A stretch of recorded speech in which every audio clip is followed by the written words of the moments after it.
The scheduled meeting of the City of New Smyrna Beach Planning and Zoning Board and Land Planning Agency for Monday, March 2nd, 2026 may come to order. Please silence all cell phones. Stephanie, could you please call the roll? Jesse Thompson. Deb Denny's. Here. David McKenna. John Causey. Here. Thomas Bean. Here. John Hall. Here. Stephen Yates. Here. And Larry Wheatcraft. Here. Thank you. We'll do approval of minutes. Approval of agenda. City staff, do you have any changes to the agenda? I do have just a couple changes. We will need to vote on item 4A for continuation to the April meeting. And then I would also like to mention 5A will be moved to the end of the meeting. So we will begin with 5B, 5C, 5D, 5E, and then 5A will be our last presentation. Unfortunately, our consultants are stuck in traffic on their way here from Orlando, so we'll just bump them to the end. We also get stuck in traffic on our way to Orlando, so. Yes. Okay. Would you like us to go ahead and do a vote for that change to the agenda, just to verify? Mm-hmm. Okay. Stephanie, could you please call a roll vote for that? On the motion to recommend a continuation for 4A till April Planning and Zoning Board meeting. No, it should just be the change to the agenda. It's just strictly the change. Okay, we're not doing the, No, we'll do that Not yet. separately. oh, okay, I'm sorry. You're Misunderstood. And that's it, right? Yep. I don't need anything. Go ahead. It's just the reorganization. Do we need to vote on the reorganization? As long as there's no objection, you're fine. Okay. Yeah, no, Any sorry. objection to the changes to the agenda, moving 5A to the last item? Okay, seeing none, thank you. Okay, with that, we'll do approval of the minutes, February 2nd, 2026. Any questions, discussion about the minutes? Move approval. Thank you. Do I have a second? Second. Thank you. Stephanie, could you please call the roll vote? Member Denny's. Yes. Member Causey. Yes. Member Hall. Yes. Member Bean. Yes. Member Yates. Yes. And Chair Wheatcraft. Yes. On the motion to approve the February 2nd, 2026 regular meeting minutes, the vote is 6 in favor, 0 opposed. The motion passes. Thank you. I also wanted to thank you, Stephanie, because those minutes were pretty involved as far as details, so that was good. Is that what you were going to say? She already did say that. You Oh, did she really? Okay. Okay, well, that's great to know. I tried my best. We'll move on to public participation. In accordance with resolution number 11-89, a 3-minute limitation will be imposed unless otherwise granted by the Planning and Zoning Board. This is the opportunity to address any item not a part of tonight's agenda. So if you'd like to come forward, speak on anything that's not on tonight's agenda. Okay, seeing none, public participation is closed. Okay, we will go to old business, which we need to vote on real quick. The item will be requested for continuation to April 6, 2026. Any discussion or comments prior to a vote? Okay, seeing none, do I have a motion to continue that to the April 6, 2026 board meeting? I'll make a motion to continue that. Thank you. Do I have a second? Second. Thank you. Stephanie, could you please call the roll vote? Member Bean. Yes. Member Causey. Yes. Member Denny's. Yes. Member Hall. Yes. Vice Chair Yates. Yes. And Chair Wheatcraft. Yes. On the motion to continue the 4A ZT-11-25 to April 6 Planning and Zoning Board meeting, the vote is 6 in favor, 0 opposed. The motion passes. Thank you. So for the record, that meeting will be held here in the chambers, Monday, April 6th at 2026 at 5:30 p.m., 214 Sam's Avenue. Thank you. Okay, we'll move on to new business with 5B, which is V-0002-2026 at 2532 Glenwood Avenue. Review an application for a variance to allow a house to be set back 5 feet from a side property line. City staff, do you have a report? I do. As noted, we have a variance of 2.5 feet to allow a house to be 5 feet from the side property line. Applicant is Yorkie Suarez, 153 Manor Avenue, Altamont Springs. She did mention that she wasn't sure if she or someone else would be able to represent the case today, and I was wondering if they are here. Okay, well, I guess they're not here to defend themselves, so we'll go forward with it anyway, I guess, because it has since changed since the staff report was written. And if we get to the end of it, and however you feel you want to go forward with it, we'll go from there. But she said, you know, she wasn't sure if she was going to make it. We could go forward. A quick question to staff, if I may. If it's changed since the staff report, do we need to potentially just continue it outright? No, I think that Jake has prepared a condition Okay, of approval. okay. So we can still hear it and still make a decision. Right, and she did not request that we continue the item, Okay. even though it was suggested, so. Yeah, I suggested We it to should her, still move said she wanted to go Okay. forward. Thought I would double check. We'll real go, we'll quick. go forward and see what you think. Okay, Okay, here's the property. As you see, 2532, there's an open space on the south side there. That would be the lot that would be split off if the variance is granted to allow the house to be 5 feet from the side property line. Since this variance sign was posted, I heard from a neighbor and informed me that there were some issues with the front yard retaining water. See, there's a swale in the front yard with a ditch bottom inlet, and the water diverts to South Street from there, and it also ponds up in the area and percolates into the ground. And from what I understand, the water kind of flows from the north and kind of pulls up right here. The house seems to be the low point on the parcel. You see here, I kind of highlighted some of these aren't FEMA grade, but they are the maps that we have on our system. It's basically like a foot lower around her side yard, which I guess our engineering department kind of helped her divert some of the water that was flowing towards her house into the side lot over there. But what we're looking at, we do have two 50-foot wide platted lots. They're 150 foot deep. As noted, allow the lots to be split. The lot has approximately 2,500 square feet of impervious surface on the house lot. The lot 388, it looks right there, which would basically require her to meet the engineering requirements. She would need 324 cubic feet of stormwater capacity in the front yard, which is basically a foot deep. She's got about 1,200 square feet in the front yard, so this could be 6 inches deep. If she goes bigger, it could be 4 inches deep. She has room to meet it in her front yard if she wants to, you know, go forward with this. It's part of our recommendation. I'll kind of explain that a bit later. But for the general variance criteria itself, just to split the lot, special circumstances exist which are peculiar to the applicant's land, structure, or building. They do not generally apply to the neighboring land, structures, or buildings in the same district. Again, this is just simply for the lot split, nothing to do with stormwater. The survey indicates the house is 5 feet from the side property line. This request is actually 2.5 feet. House was built in 1961, well before the current setback requirements were in place. It was common for houses to be built as close as 5 feet from side property lines than what is right now in our LDR, which is 7.5. The only person who would be affected by this, with the building being that close, would be the property owner, because you know they are the owner of both lots. The house will be closer to a lot that they own. So in this regard, the criterion has been met. Strict application of the provisions of the LDR would deprive the applicant of reasonable rights commonly applicable to other properties in the same district, or may preclude a benefit to the community in general. As noted, the applicant would be imposing the encroachment into the setback upon herself. If this variance is approved, the applicant will subdivide the parcel, thus the impact will be felt by the applicant owner or a future owner of either lot. They will purchase either lot knowing the setback is 5 feet from the side property line.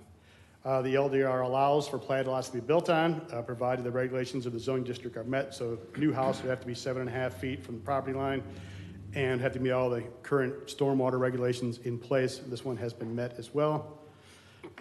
C, the special circumstances and conditions exist that do not result from the direct or indirect actions of the present property owner or past property owners.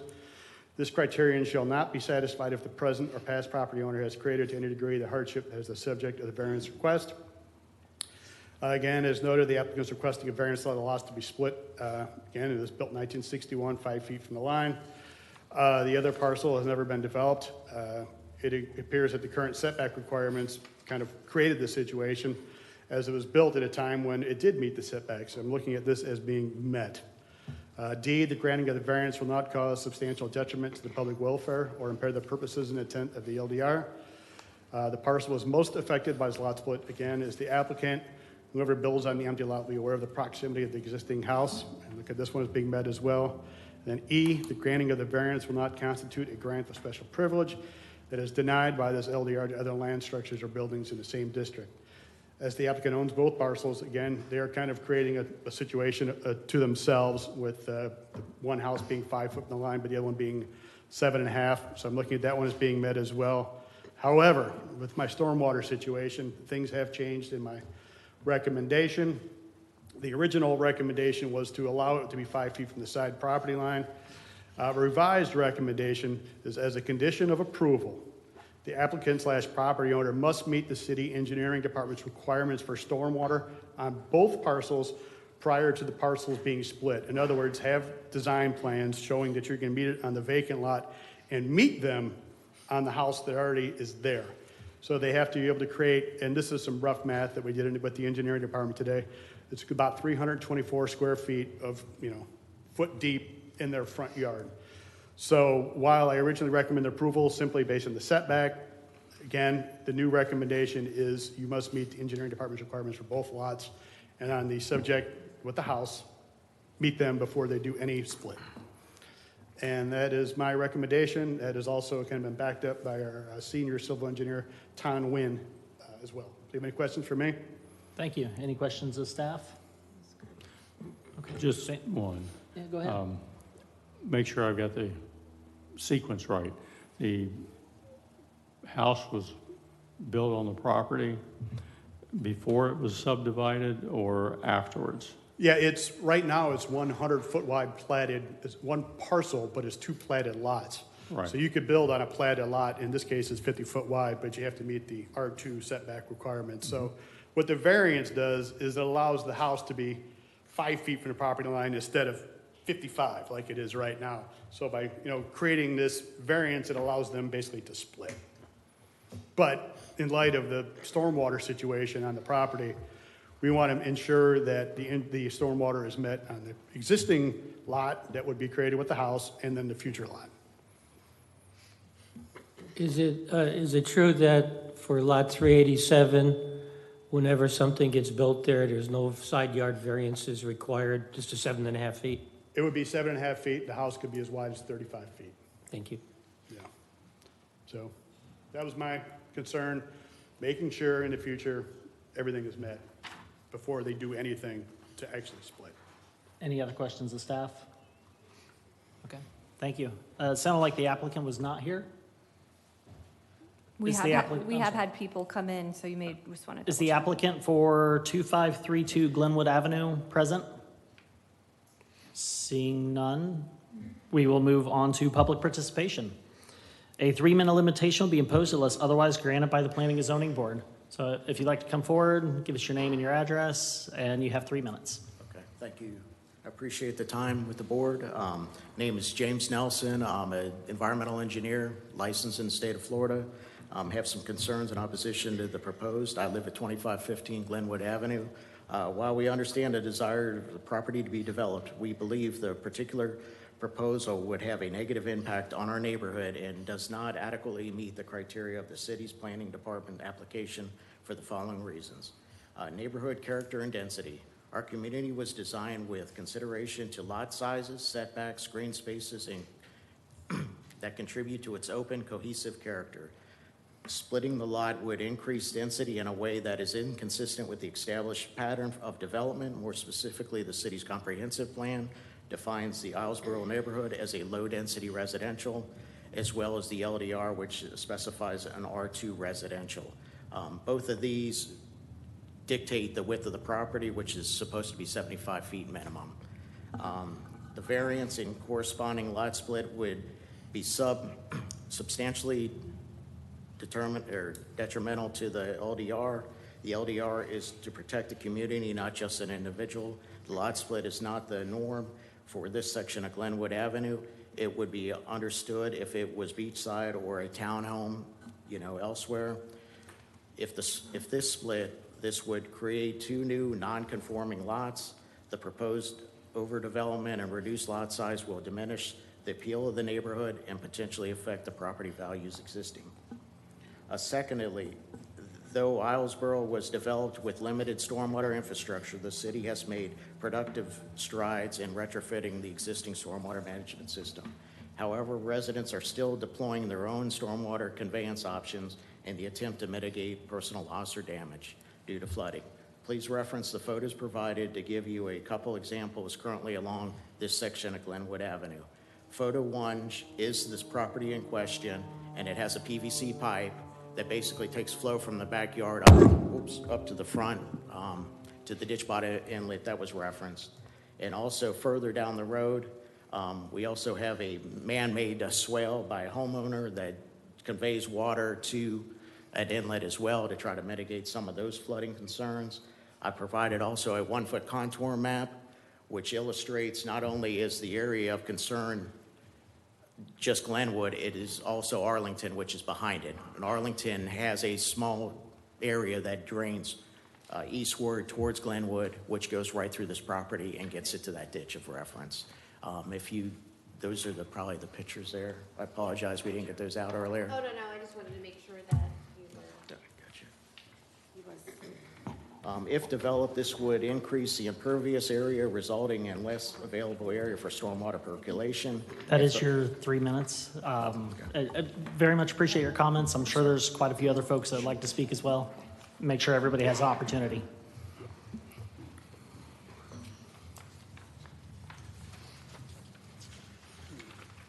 Hi, I'm Helene Nelson, Jim's wife. I reside at 2515. You get to speak right in the mic. Do you mind pulling so it closer? they can hear. Yep, Thank there you. you go, right in the mic. I'm Jim Nelson. I'm Helene Nelson, Jim's wife. I live at 2515, kitty corner from the variance. I don't have a lot to say. I just want to say this. We bought our home for the lot size and the privacy between our neighbors. And to me, our neighborhood is characterized by the spacious single-family homes that are there. And to me, adding a second home on this lot would be incompatible with the established character of our neighborhood. It would squash everybody in. We don't know what they're planning to do, if it'll be a rental, if it'll be, which we don't have really any business knowing, except that it'll impact us if we get rental properties that look like apartment complexes in our residential area. So I just want to thank you for your time and your consideration. Thank you.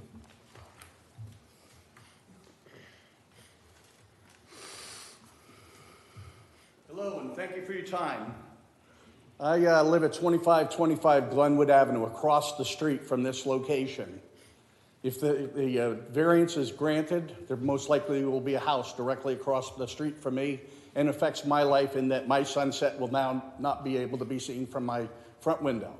There will be a driveway directly across from my front window that right now I look at palm trees, and the cars will be pulling in and out with their headlights, and who knows who's going to be in the house. I had a question. I know we're not supposed to ask questions, but you'll know your answer.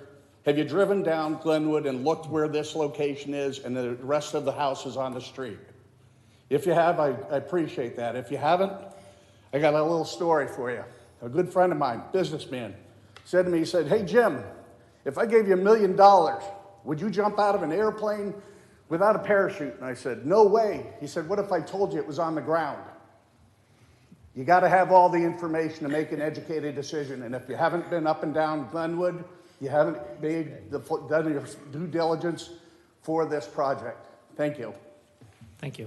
Sir, what was your name? I think you missed that in the beginning. Do you mind giving us your name? Jim Dickow, D-I-C-K-A-U. Thank you. Thank you. Good evening, and thank you for your time. My name is Elisa Mays, and I'm speaking on behalf of myself and my husband. We live at 2540 Glenwood Avenue, and we strongly oppose the lot proposal. First, I would like to state that a current owner does not reside at 2532. As stated, no one lives at this address since the previous owner passed away in 2025. This proposal not only affects the property owner, it affects every homeowner on our street. The owner has since shared with me that she plans to move into the home within the next 2 weeks. The application also states that the purpose of this is to split is to gift to my family in the future, and that's in quotations. If that is truly the intent, I respectfully ask, why the urgency to split the lot now? If the purpose is for the future of the family, why not wait to evaluate the need of the time rather than permanently altering an established neighborhood today? We are not here to resist growth. We are here to protect the integrity and established neighborhood where we lived for 27 years. What began as our starter home is now our forever home. Our neighborhood is defined by large lots, mature trees, green spaces, privacy, and unique homes. Splitting this parcel into a 50-foot lot significantly reduces the square footage that has long been the standard of our community. The reduction increases density and changes the character of our street. We are deeply concerned about flooding, as our neighborhood is surrounded by water, and the homes that have never flooded before have experienced flooding in recent years. New construction will require higher elevations than the surrounding homes, which may redirect stormwater toward existing properties. Under R2 zoning, the minimum lot size and setback requirements are in place to preserve spacing, drainage, and compatibility. Approving this split sets a precedent that could permanently alter our established street.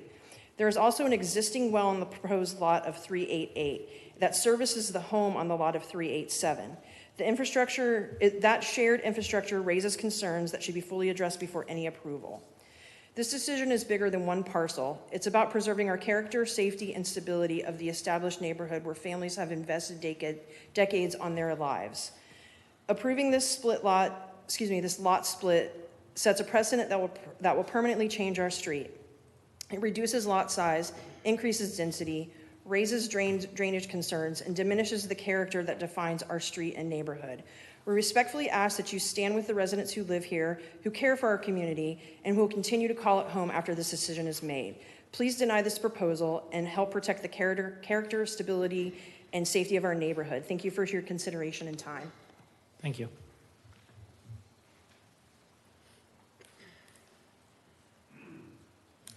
Respected board members, thank you for your time and consideration. My name is Patty Kennedy, and I have been a resident of New Smyrna Beach since 1973. My husband, Dan Kennedy, has also lived here since 1976. And together, we've lived on Glenwood Avenue for 36 years now. We are the south side neighbors of the 2532 Glenwood Avenue and would be the immediate neighbor to the adjacent lot 387, the potential future home site referenced in this variance request. I respectfully ask that you deny the variance requested for 2532 Glenwood Avenue. Approval of this request variance raises significant concerns. Once the property is developed, the neighbors will be left to absorb the consequences of a structure that does not align with our established character on Glenwood Avenue. Because of such close proximity, and proposed building could easily be mistaken for a duplex or even a tiny house. Designs that are inconsistent with the surrounding homes and long-standing patterns of development of Islesboro. Throughout Islesboro, the overwhelming majority of homes situated are on the revised plat, dimensions of 75 by 115 feet. These lot sizes were established to maintain consistent building scales, adequate setback, tree canopy, which we love, preservation, privacy concerns between homes, and a uniform streetscape pattern. Approving this variance would disrupt that balance, character, scale, and environmental quality of our community. Our neighborhood has thrived for decades with residents and city leadership that has respected these standards. Allowing this variance would undermine the stability and after a visual and environmental landscape of Glenwood Avenue in a way that cannot be reversed. For these reasons, measurable impacts on form, deviation from long-term standard lots, and the risk to Islesboro's character, I respectfully ask the board to deny the variance request of 2532 Glenwood Avenue. Behind me are additional Glenwood Avenue residents that support the request for the denial of the variance. Could they please stand to be recognized?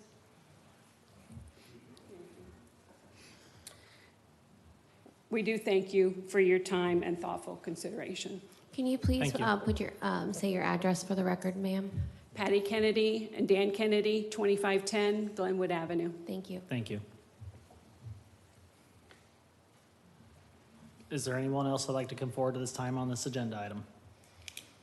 Seeing none, public participation is closed. Any other comments from city staff? And we may have a few questions for you. I would like to add, and this is stating of a fact here.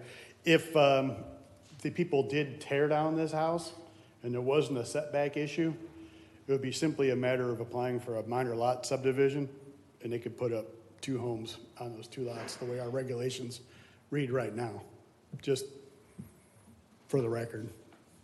But anything else for me, though? Any questions? Have there been any other lot splits out there? Well, a little bit north and further west, they're like pretty much whole blocks have been kind of split down to 50-foot wide lots. Not right there, but a little bit closer to Art Center and a little further west. But So yeah, within- there is a little bit of a history of them going back to 50s. How far away is that? Oh, as the crow flies, we think about a half mile, A block and a half? block and a half. But it's within the same district. Yes. Yeah. But just a question. You said that if they would tear down the original structure, they could build two new homes? In roughly, I think it was about 2013, all lots in R2, and it really affected Islesboro up there a lot, all lots had to meet the R2 setback requirements of 75 foot. So a lot of people either had a lot and a half or they had a 100-foot wide lot.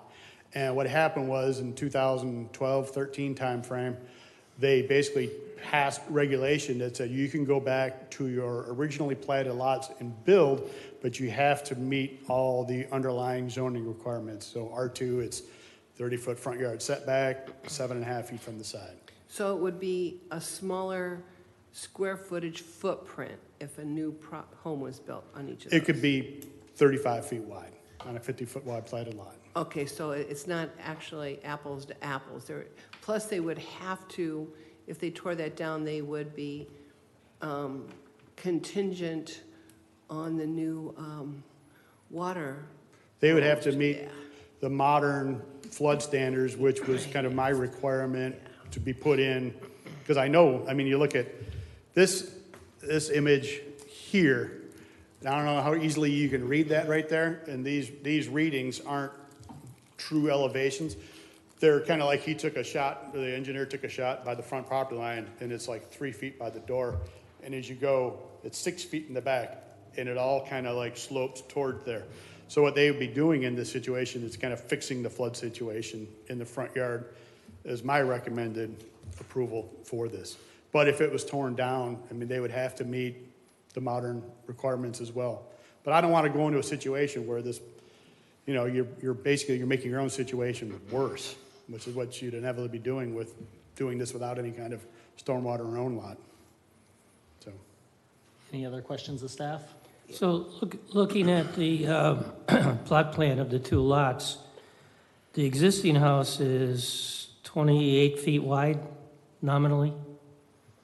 Is that correct, that plan? so if I could blow this up a little bit. Yeah, I think that sounds right. I know it meets it. It's like 17 feet on the north side over there. So yeah, the one side's way closer than the other. Okay, so it's not necessarily true that any new house would be smaller than this one. It could be larger as long as it was 7.5 foot from each side property line. That is correct. Yeah, it would probably, you could put up a house that's about 7 foot wider than is there right now. Right. Roughly, I can't quite read that exactly, but I think it says 28.4. So yeah, you can go quite a bit wider. Okay, how do you treat the fact that the well for lot 388 will then be on lot 387? How is that treated? The little storm that they have out there? No, Yeah, the actual water well. Yeah, it spans kind of across the whole, they would have to still maintain everything that is there right now, but probably a culvert. Engineering would get involved. No, not stormwater. That's not what it says. I Drinking water. drinking water. I'm assuming that well is drinking water or no? I don't, they don't So have a well, if- that's city water right there. Jake, if I could just, if they pursued a lot split after this variance, the Utilities Commission would be part of that review, and they would need to meet the standards of the city, of the Utilities Commission, potable water and sewer.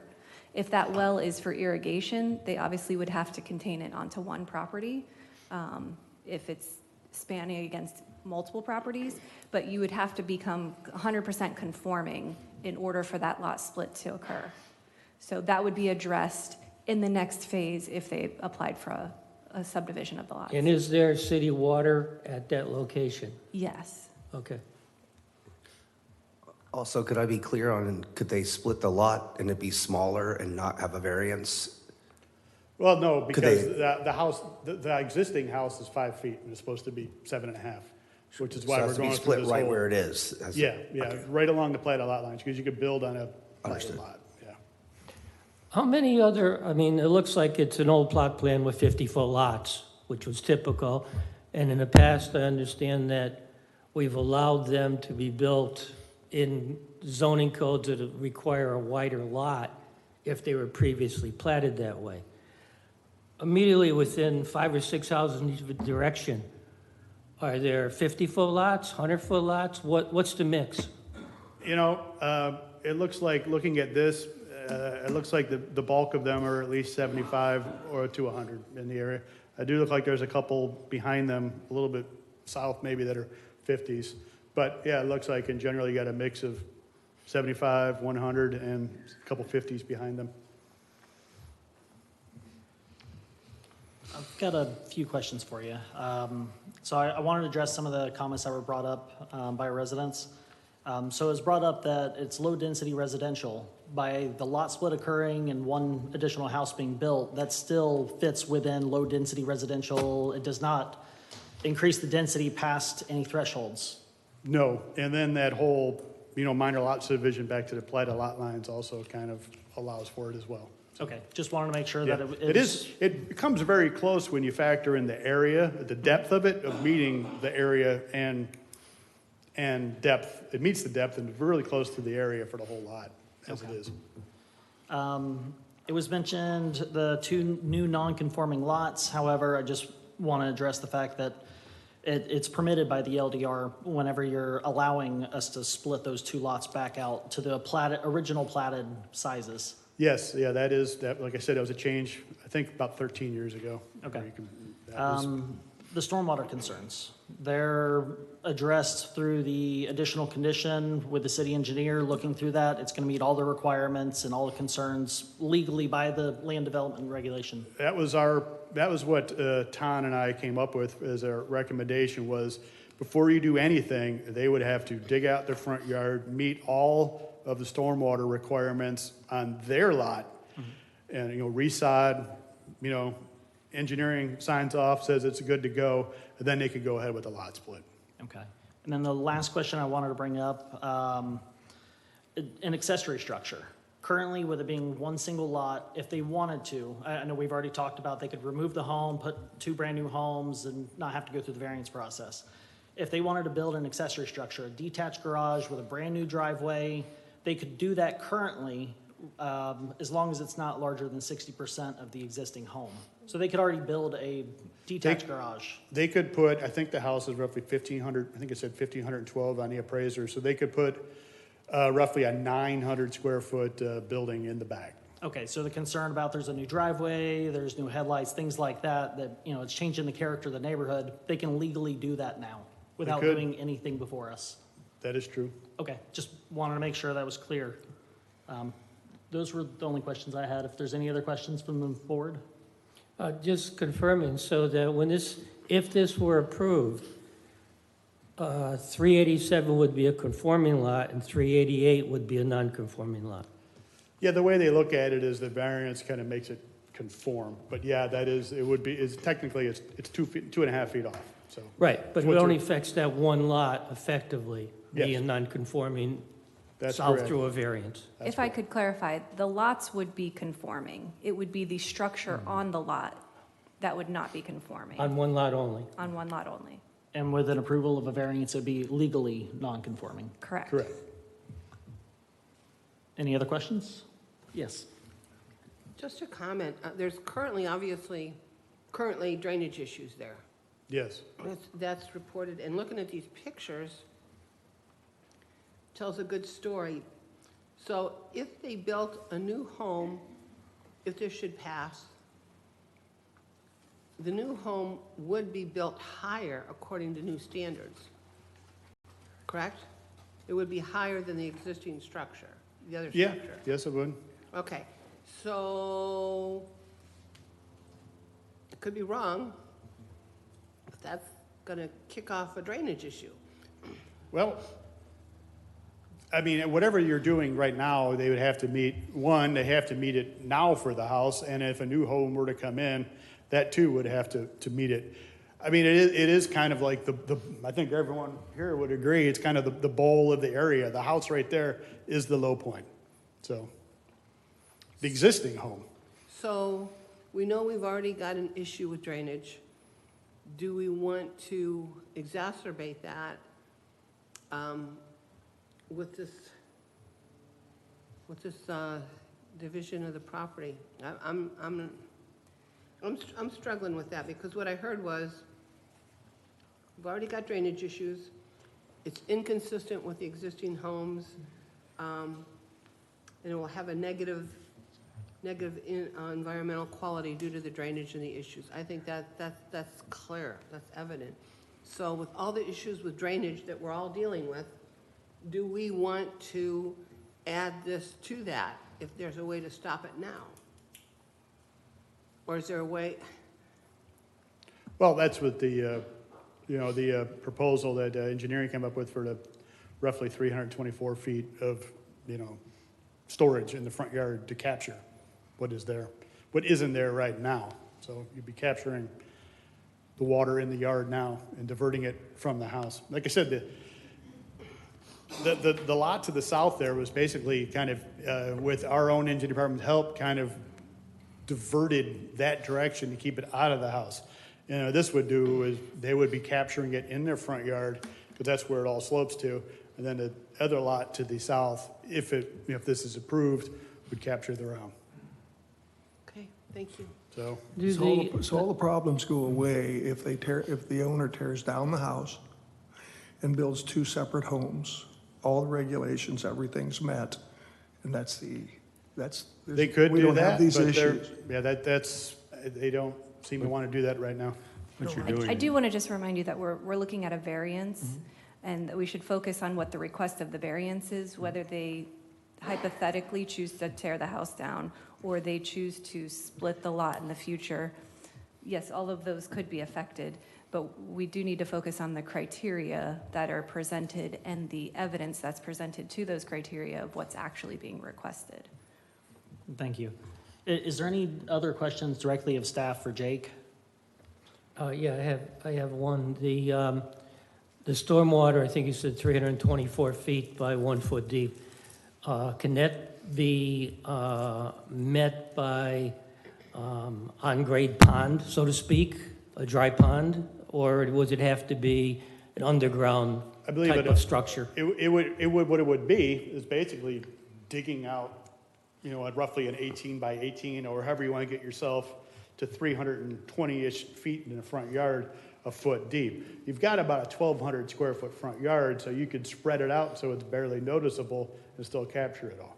But it has to be, basically you need 324 feet, a foot deep. So if you went 648 feet, it would be 6 inches deep. Or if you made it even wider, it would be a little bit shallower. So you could design this so it captures the water in the yard. But in a lot of other discussions we've had over the time I've been on the board, there's been mostly discussion of holding stormwater in underground types of engineering structures.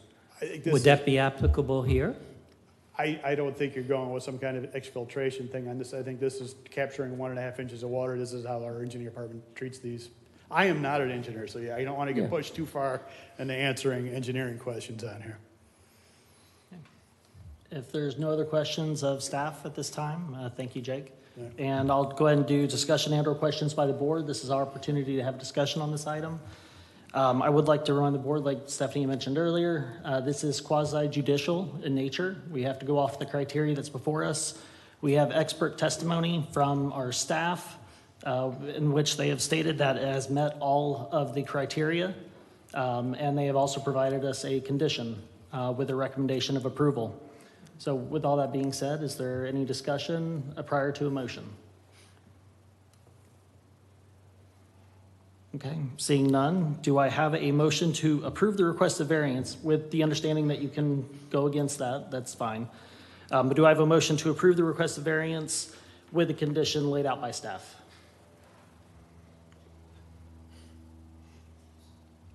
I do need a motion on this with it being quasi judicial, correct?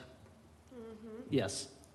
I'll make a motion to approve the requested variance for reduced side yard setback at 253 Glenwood with the added condition of the stormwater discussion of the existing home must meet the stormwater requirements before this variance could take effect for the other lot.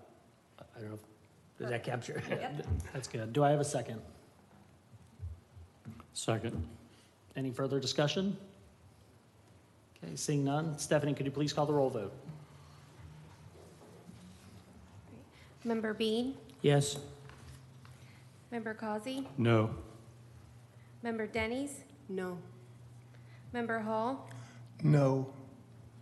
Member Yates? No. And Chair Wheatcraft. Yes. So with that being said, Grant, if I can double check, if we had no's, then we need to provide our reasoning against the They- criteria. I They've thought already, that- they've discussed it and Okay. asked their questions at this point. So you've got your vote and that result. Okay, Okay, thank you. let me Just wanted to make sure it was Let me clear. just finish real quick. On the motion to approve V-2-26, 2532 Glenwood Avenue, as submitted and with the conditions, the vote is 2 in favor, 4 opposed. The motion fails. Thank you. Thank you. Okay, we'll move on to item 5C, which is V-0001-2026 at 2564 Sunset Drive. Review an application for a variance to allow the replacement of a screen room to match the width of the existing house. City staff, do you have a report?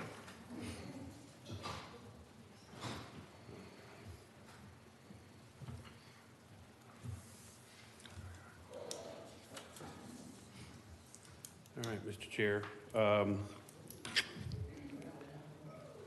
So the property owners at 2564 Sunset Drive are seeking a side yard building setback to replace an existing screen room. The property location is shown on the location map. The site is zoned R1, single-family residential. It contains approximately 0.28 plus or minus acres. There is an existing 1956 single-family home, and the property is located on the west side of Sunset Drive, just south of Conrad Drive. So the applicants are requesting approval of the following variances from the land development regulation. Number 1, a side yard setback variance to allow an engineered aluminum wall and screen room to be 5 foot 3 inches from the south property line, and a side yard building setback to allow an aluminum roof or eave to be 3 foot 3 inches from the south property line. So the applicants did submit a survey showing the current location of the house and that existing screen room. And on this slide, it's enlarged, that section of the survey. The south eave of the house is about 3 feet, 3 inches from that south property line. So the applicant did submit some site photos. This photo shows the rear of the house with the existing screen room in view.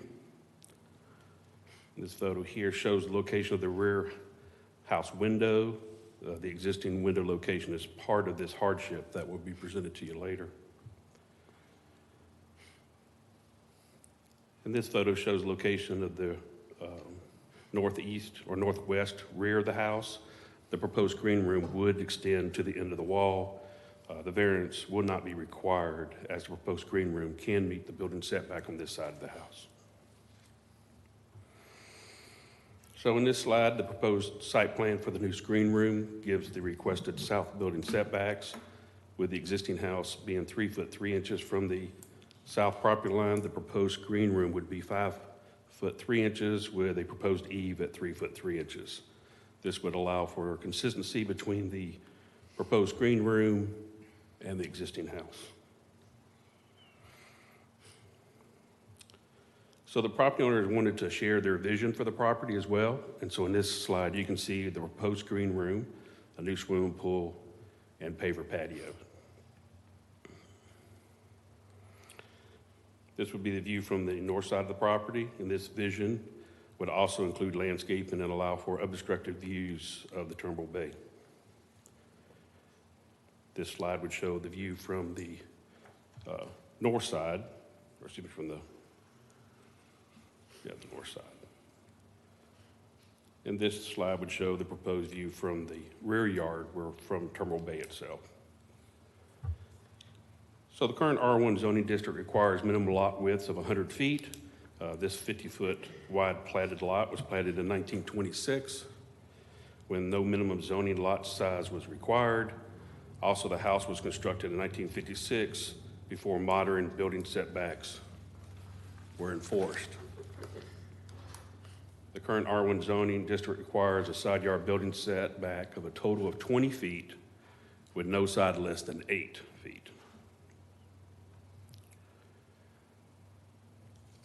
Under section 80403, the land development regulations will allow a reduced building setback of 5 feet for patios, swimming pools, pool decks.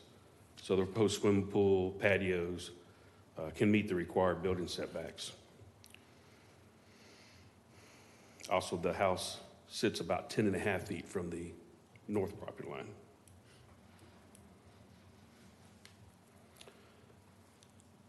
So we have variance criteria.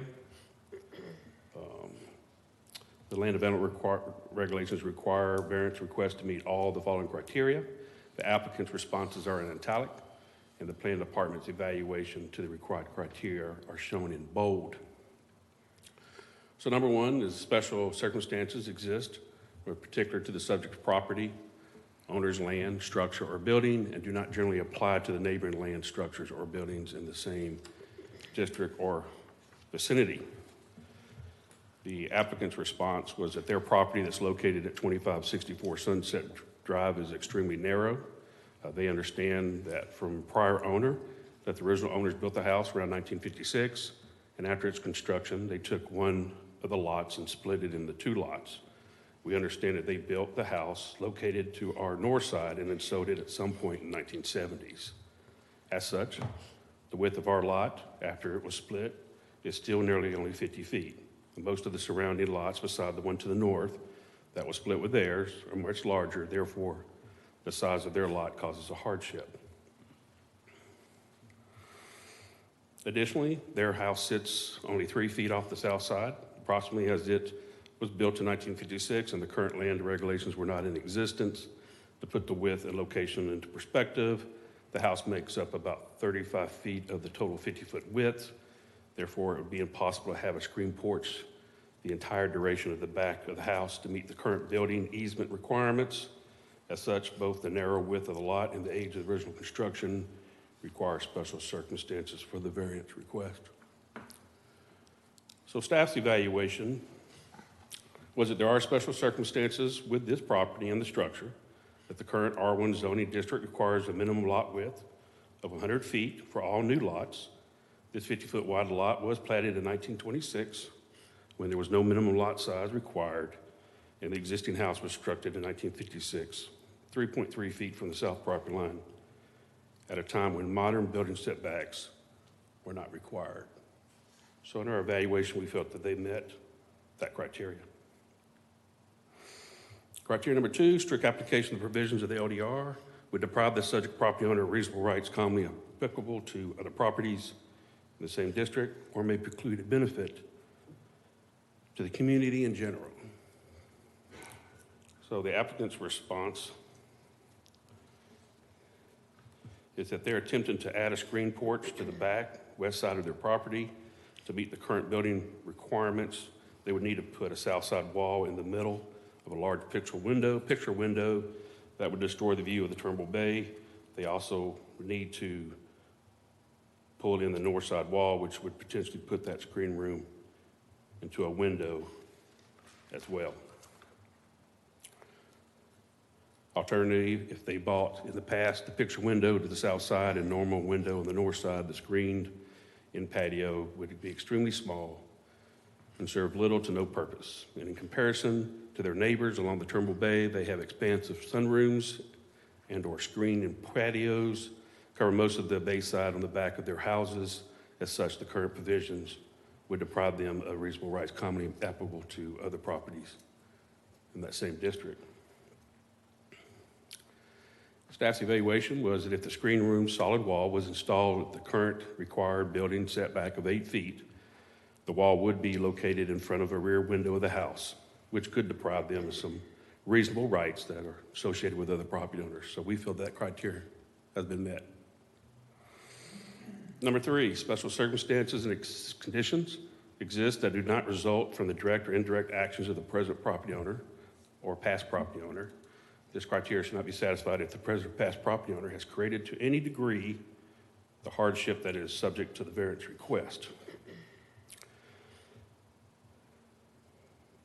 The applicant listed that they are not the owner who built the house in 1956 or split the lot that they believe occurred in the 1970s based on the information conveyed by the previous owner.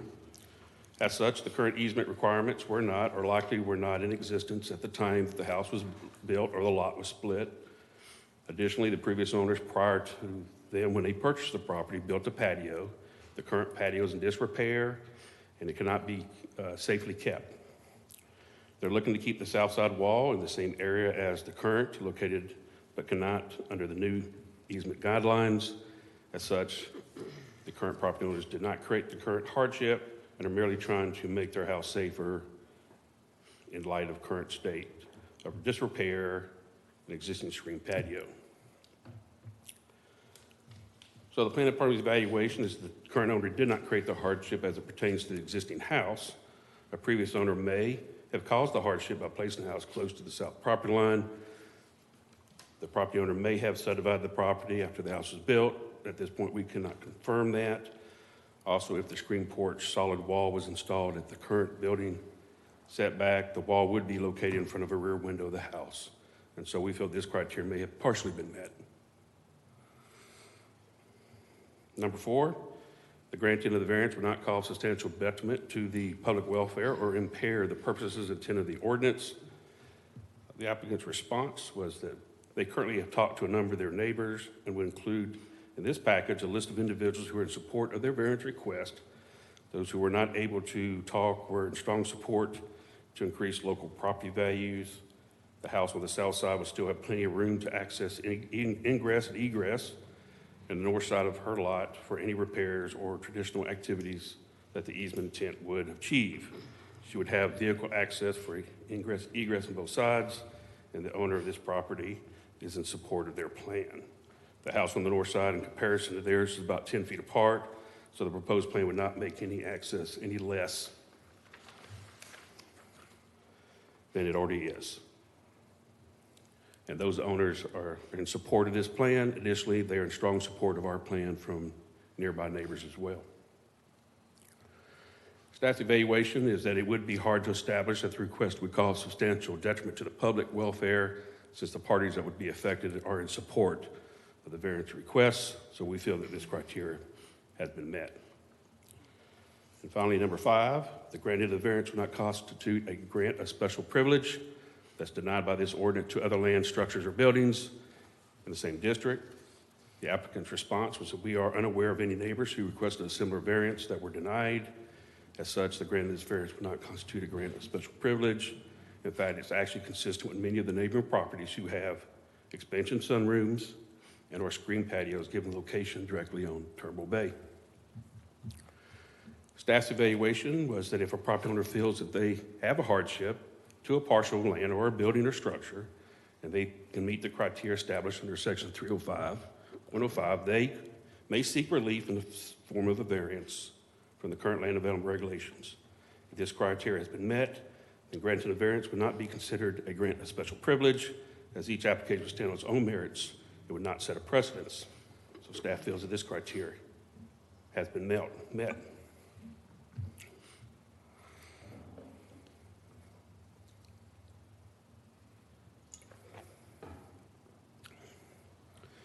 So the planning department has evaluated the variance request based on the current property conditions and the set criteria as established in Section 305.05 of the land development regulations.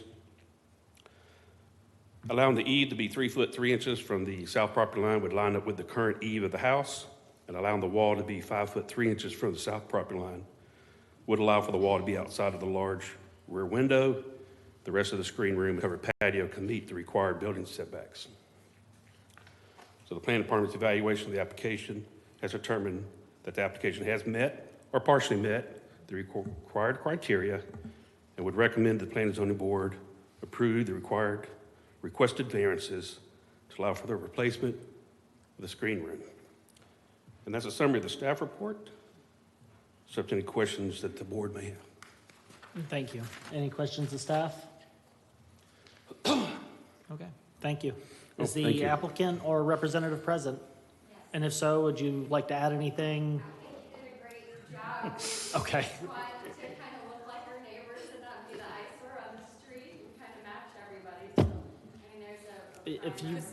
If you're gonna, yeah, you might as well come up to the mic. Sounds good. Melissa Crowley, homeowner at 2564 Sunset Drive.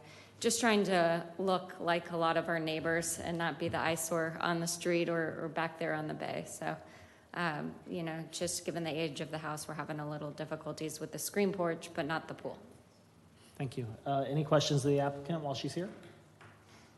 Okay, thank you. We'll go and open up public participation. A 3-minute limitation will be imposed unless otherwise granted by the board. Seeing none, public participation is closed. I'd imagine nothing further from city staff, so discussion and/or questions by the board. Any discussion? Okay, seeing none, do I have a motion to approve the requested variance?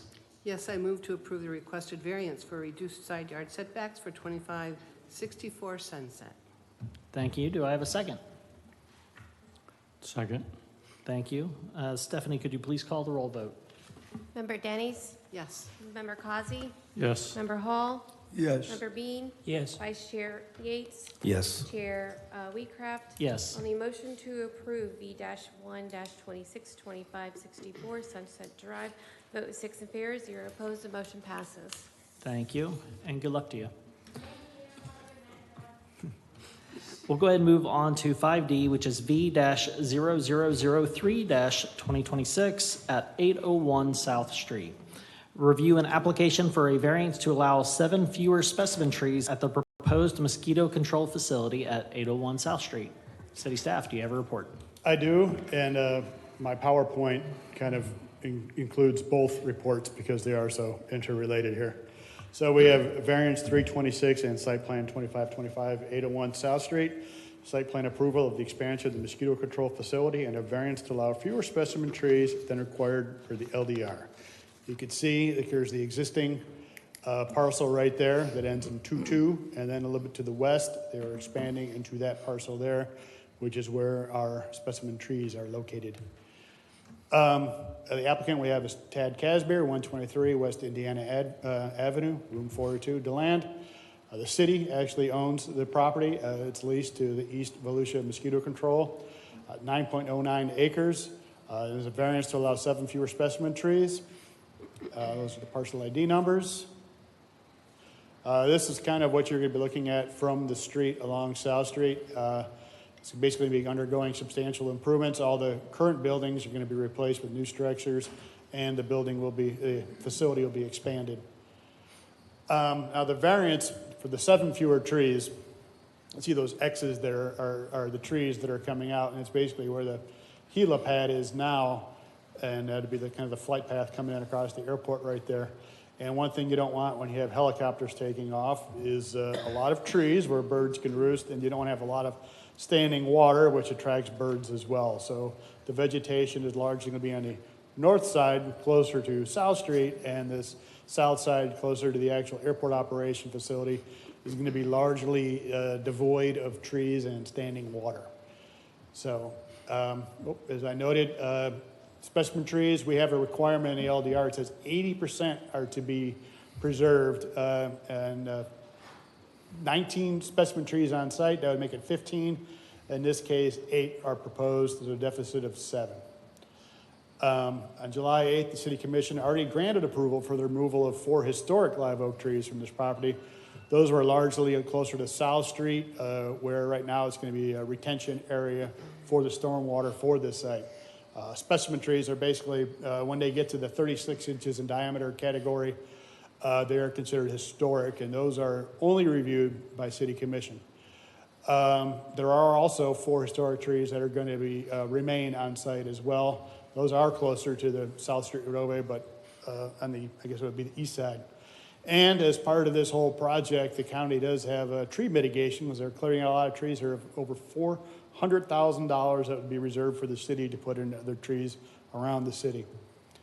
Criteria for the variance. Special circumstances exist which are peculiar to the subject property owner's land, structure, or building, and do not generally apply to the neighbor's land, structures, or building in the same district or vicinity. Now, they have their whole presentation, so our responses are in bold. I'm going to go through those. Not many sites in NSB involve helipads, coupled with the necessity of avoiding collisions with birds that nest in mature trees. We recognize the unusualness of this situation. Trees and wet retention ponds are both ill-advised as they attract birds. Typically, those are seen as good things, but not in this situation. We look at this one as being met. Number 2, strict application of the provisions of the LDR would deprive the subject property owner of reasonable rights commonly applicable to other properties in the same district, or may preclude a benefit to the community in general. Again, there are very few, if any, parcels that necessitate fewer trees on a parcel because of an active helipad. Being that the site is for mosquito control and they need access to a facility that allows them to use as a base for helicopters, depriving them would preclude a benefit to the community, and we look at this one as being met as well. Special circumstances and conditions exist that do not result from the direct or indirect actions of the present or past property owner. Not satisfied if they created the hardship. This is a special circumstance. Not only does the site need to be elevated so there can be dry retention ponds, but the trees are nested grounds, which are hazards, which they refer to as foreign object debris. In FAA language for helicopters, we look at this one as being met as well. The granting of the variance will not cause substantial detriment to public welfare or impair the purposes and intent of the ordinance. Again, this all goes back to the trees and the helicopters. Granting of the variance will increase the odds of a helicopter taking off and landing without incident, as mature trees are ideal location for bird nests, and the altering of the ground, raising up the divide for dry retention areas will allow for dry retention areas opposed to wet retention ponds. As the whole purpose of this site is to improve public welfare, denial of the variance would impair the purposes and intent of its ordinance. Look at this one as being met as well, and the granting of the variance will not constitute a grant of special privilege that is denied by the LDR, and given the nature of the site, in this instance, special privilege is warranted. As noted above, this is a unique situation. There simply is enough space to plant the number of trees required per the LDR on the site. Just the combination of a variance and payment of the tree fund is the best viable option to allow the mosquito control facility to expand their operations. Look at that one as being met as well. Here's some color images of how the building is going to look as part of the site plan goes. They're mostly kind of whites and grays, so a little bit of brownish over there as well. We recommend approval of the variance and approval of the site plan. Do you have any questions for me? Questions of staff? You mentioned that there's rather substantial tree mitigation fee involved here. Yes. Who pays that? The county. Well, they have a grant through the state, I believe, which in part of that Jake whole will let funding the process, applicant but yeah, we'll answer leave that that. for them. Okay. Any other questions? Okay, thank you. Is the applicant or representative present? Would you like to come forward?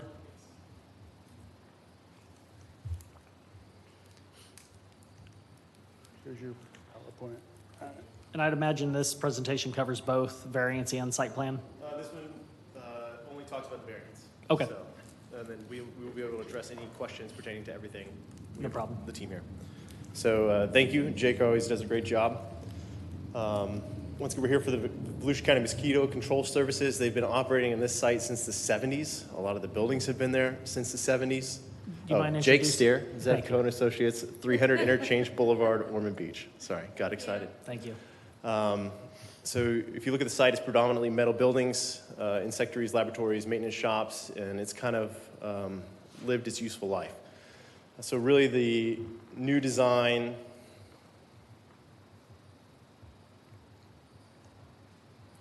is to consolidate everything on site, to modernize the buildings, to harden the buildings, so that during storms they substantially function better than currently they do on site. And also this allows the county to consolidate chemical storage on site as well, instead of having it off-site and trucking it in and out. So that allows them to better utilize what they have. We're requesting a relief from the minimum specimen tree preservation requirements as discussed by staff. The conflict is one of use and FAA regulations. We're trying to make the safest site for the largest general good. And this will allow us to, or the county, to rapidly respond to vector transmitted diseases, emergency responses, and natural disasters, everything that we benefit from daily and also at our most difficult moments.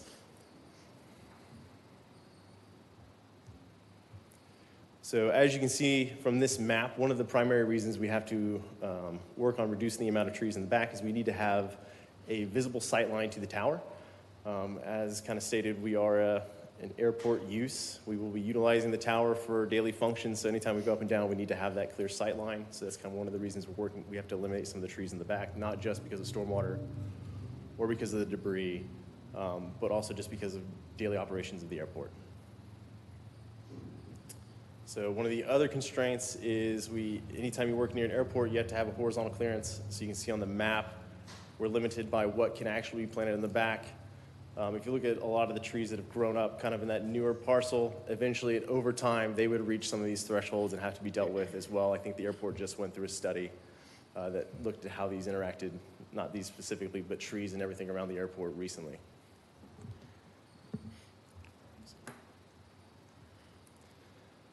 Variance 2 is a community benefit. As staff, I think, mentioned, we would say that the denial of this variance is a detriment to community health. I think Volusia County Mosquito Control Services has been in operation since 1932. They've been on this site for 50 years. They do great work. I think the two things that make Florida livable are mosquito control and air conditioning. So we see it as a kind of a critical operation to keep the area healthy and safe. Variance 3, it's not a self-created hardship. This is one of the things that you want continued aviation use next to your existing airport, trying to centralize and localize that use to minimize the amount of noise and things like that, to concentrate that in one area. It's been successfully operating in that location for the past 50 years. Once again, no detriment to public welfare. We would argue that this, once again, is something that does benefit the public. The city can use the tree funds to place trees in locations that would better serve the public than at the airport. And as mentioned, the county does not have a grant to pay for these. These are going to be, the tree mitigation funding is going to be coming out of county pockets. So it is something that's been budgeted for with the project, and the county is ready to advance after approval.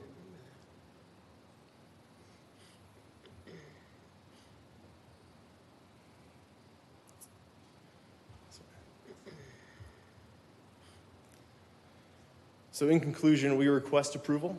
We believe that this is a good project. It allows for the continued operation on this site, hopefully for the next 50 years plus with the hardening of the buildings, and to allow us to better serve the residents of Volusia County going into the future. So thank you. Thank you. Any questions of the applicant? Go ahead. Do we have is this the opportunity to ask about the site plan? For the site plan itself, I'd probably hold off. This is just strictly to the 7 trees. Okay, I think you answered my question, is that the county's going to pay for the mitigation for the Yes, the trees. county will be paying for them. Yes, thank you. I have a question, it's kind of related in between the two. The site plan will show vegetation, I believe, along the street to the north, is that? That is correct. Has the design criteria for that consider the fact of maximizing existing big trees there? Yes, you'll see it predominantly, we're predominantly proposing live oaks in that situation just to help replace some of the canopy that's been lost over time. Thank you. So, Any other questions? Okay, thank you. thank you. Okay, we'll go ahead and do public participation. A 3-minute limitation will be imposed unless otherwise granted by the board. If you don't mind stating your name and address for the record when you come up. Sure, if you'd like to give that to Stephanie.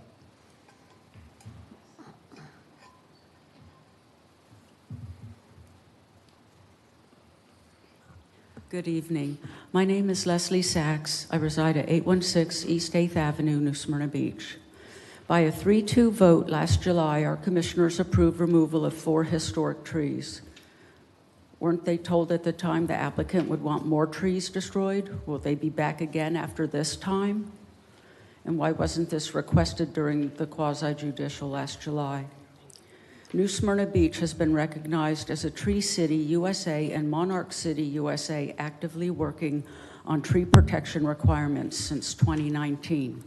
We are not following our own LDR in the spirit of being a Tree City USA. Item D on your agenda wants mitigation and new plantings when it takes many years to get a canopy that we currently enjoy and have. The bold print regarding birds nesting in mature trees and collisions hasn't bothered our student pilots that take off and land multiple times every day. And no retention ponds due to bird attraction. This reasoning is unsound. Earlier today, I was in Orlando on I-4 as passenger. My husband was driving, and the News 2 helicopter was landing as we were driving by Channel 2. There was lots of trees around the perimeter of that land and near the building. Not one bird was injured, perfect landing on top of the small roof. If we really cared about our trees, make the landing spot right around the corner on 1400 North Dixie Freeway. It was the site of our old police station that the city has been trying to sell or lease for many years. There's 5 acres, not any trees. Storage site instead of homes are across the street. I don't think this improves public welfare for the neighborhood near it, adding more noise and more pollution. Those trees are needed to clean the air for habitat, stormwater drainage, and for buffer purposes. Please deny.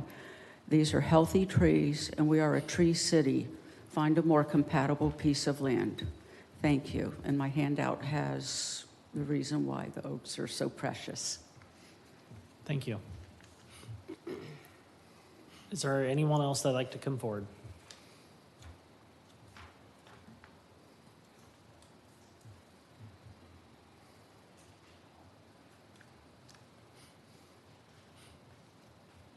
Good afternoon, Joe Dluback, 3321 East LaConda Circle, New Smyrna Beach.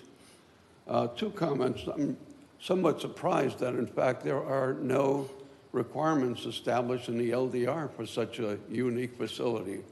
We do that for other circumstances, and we should do that for this.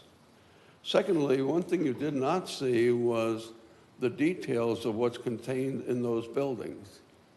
I was a bit surprised when I saw the number of office spaces Do you in mind large me buildings. stopping you real quick? Is this pertaining to the variance with the trees, or if we're going to talk about office space, and that gets into the site plan, and you can bring that up at that time? Well, I'm bringing it up because, in fact, if the spaces are too excessive, then it would affect the trees that are remaining. Okay. And that's my point right now. Thank you. Okay. Thank you. Is there anyone else at this time?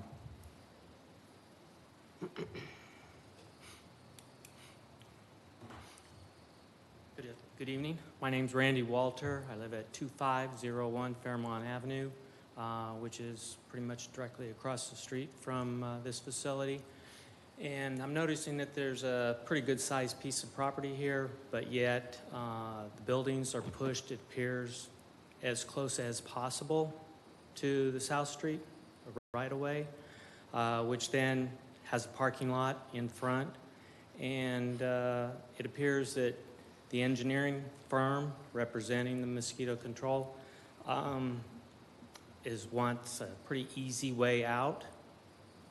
Let's just clear all the trees out front, push it as close to the road as possible, and the trees that are there currently are a nice little buffer, noise buffer. The helicopter, maybe it doesn't make as much noise as the planes per FAA, but early in the morning hours when I'm sleeping and they're landing at 4 o'clock in the morning, taking off, it is pretty noisy.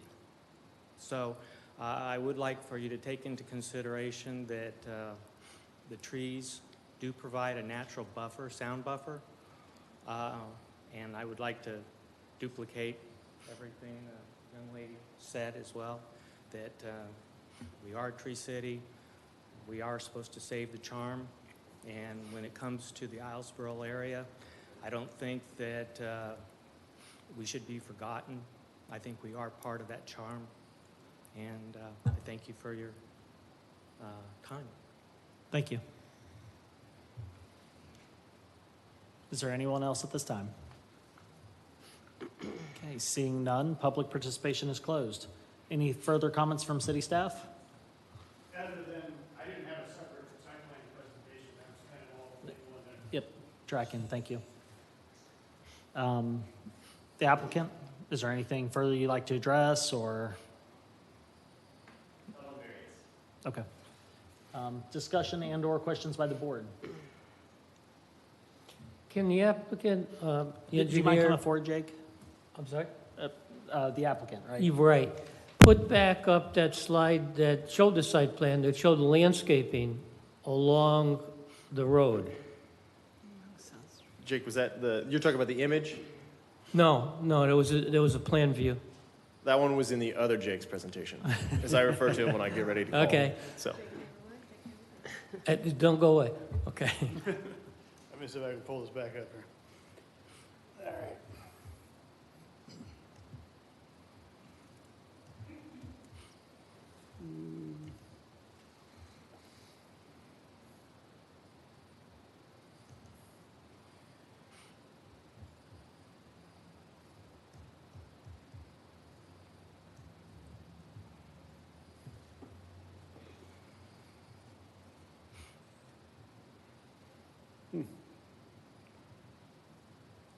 This here? I think there was one that showed more plantings.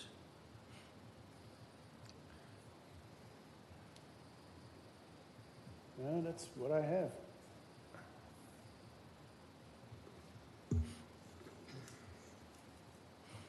Okay, let's stay with that one then, okay? Now my question again, you're removing large trees that are scattered around the site, more so on the property that's undeveloped. Is that correct? that is correct. Okay.